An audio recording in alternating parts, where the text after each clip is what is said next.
Dear viewers, नमस्कार।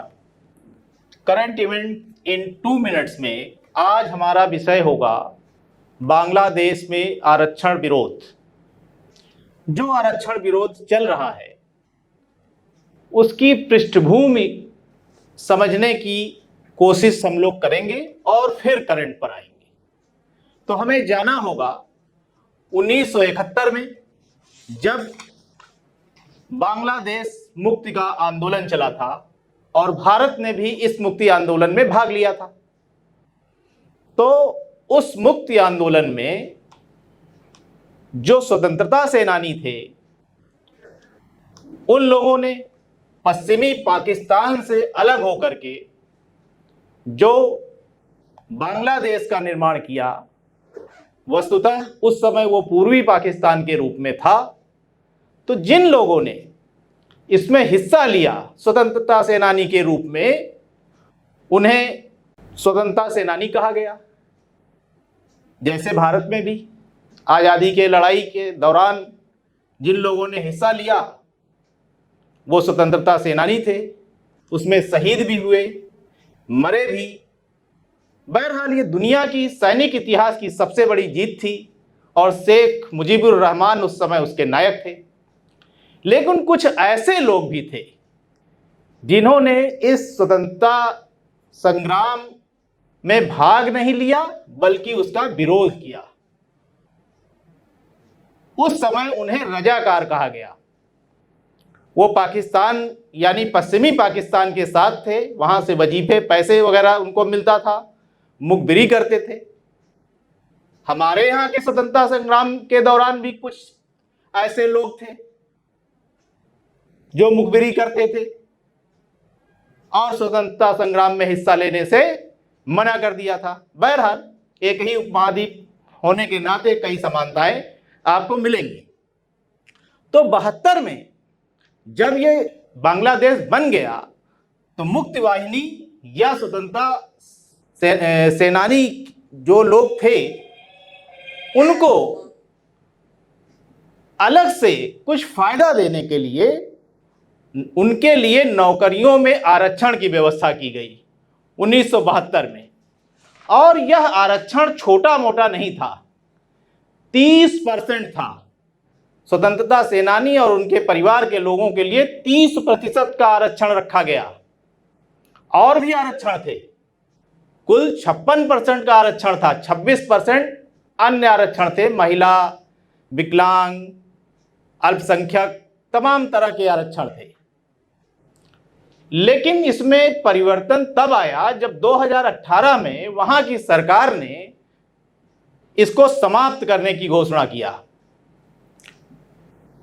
तब जाहिर सी बात है कि जो स्वतंत्रता सेनानियों के वंशज थे उन्होंने इसका विरोध किया। 1972 के बाद एक लंबा अरसा बीत चुका था, तो इसके विरोध में बहुत से लोग आ गए थे। तो जब सरकार ने समाप्त किया तो यह मामला अदालत में चला गया और जून 2024 में हाई कोर्ट ने इसको पुनः बहाल कर दिया, इस आरक्षण को। इसके बाद वहां दंगे भड़क गए। दंगे भड़काने में विपक्षी पार्टी का भी रोल था और मूल रूप से मुख्य रूप से उसमें वहां की स्टूडेंट लॉबी आई। कितना बड़ा आरक्षण उस नाम पर कि स्वतंत्रता सेनानी कभी थे, ठीक नहीं है। तो एक हिंसक आंदोलन हुआ। तो जैसा कि जाहिर है सरकारें करती हैं, अपने ढंग से किसी समस्या को ट्रीट करती हैं, तो वहां की सरकार ने भी कहा कि आरक्षण क्या स्वतंत्रता सेनानियों को नहीं तो क्या रजाकारों को मिलेगा। तो वहां के स्टूडेंट्स ने एक नारा लगाया, 1 2 3 4 मैं भी रजाकार। आप यहां भी जान सकते हैं, कभी कहां गया था, मैं भी चौकीदार। तो इसी तरह से जो नारा लगा मैं भी रजाकार, और आंदोलन बढ़ता चला गया। और जैसा कि सरकारें करती हैं कि जो भी विरोधी हैं वो सब देशद्रोही हैं, उसी तरह से बांग्लादेश में भी उसी तरह की परिणति हुई और आंदोलन हिंसक होता चला गया।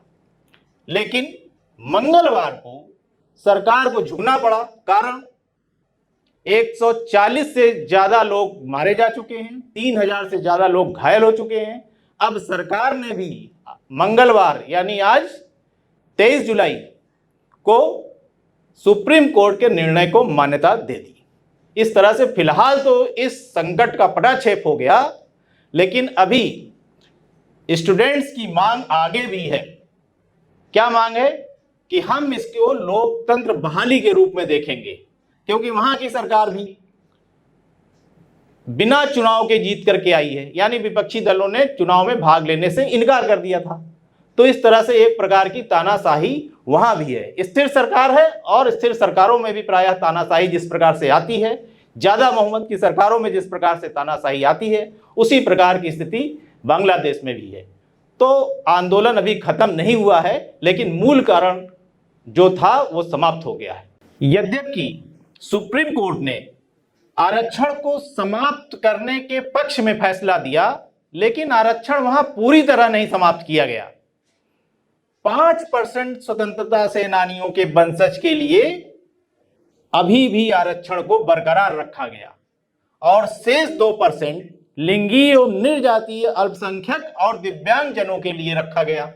इस प्रकार से अब आरक्षण की सीमा जो पहले 56% तक जा पहुंची थी 2018 तक, वह केवल 7% पर आकर के ठहर गई और 93% नौकरियों में कोई आरक्षण नहीं, यानी वहां पर योग्यता के आधार पर यह नियुक्तियां होंगी। यहीं पर एक बात और समझने की जरूरत है कि बांग्लादेश में जो आरक्षण विरोध था और भारत में जिस प्रकार का आरक्षण विरोध है, वो दोनों अलग है।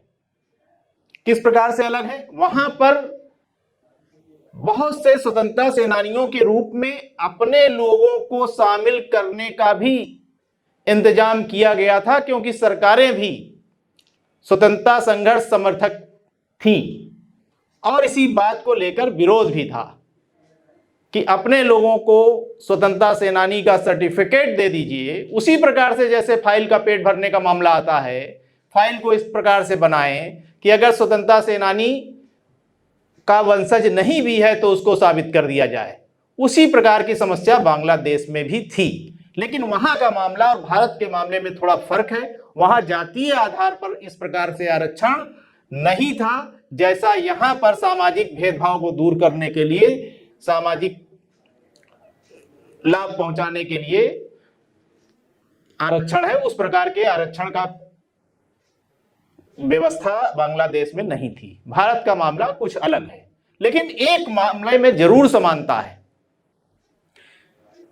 जैसे कि जब नौकरियां समाप्त होती हैं, कम होती हैं, तो आरक्षण की लड़ाई में राजनेता स्टूडेंट्स को डाल देते हैं और यूं लगता है कि अगर आरक्षण समाप्त हो गया तो सभी को नौकरियां मिल जाएंगी।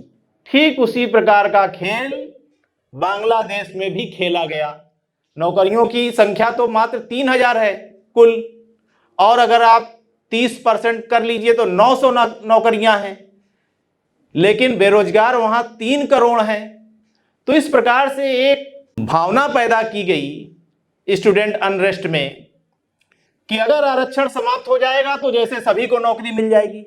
उसी प्रकार से भारत में भी है और इसी प्रकार से इन्हीं वजहों से बांग्लादेश में ये दंगे भड़के, यानी कि नौकरियों की व्यवस्था न करिए, शिक्षा की व्यवस्था न करिए, बल्कि आरक्षण के मुद्दे पर ला करके उलझा करके रख दीजिए। जैसा राजनेता करते हैं वही खेल न केवल बांग्लादेश में बल्कि ऐसी उन सभी जगहों पर खेला जाता है जहां इस प्रकार की समस्या होती है, बेरोजगारी की समस्या होती है।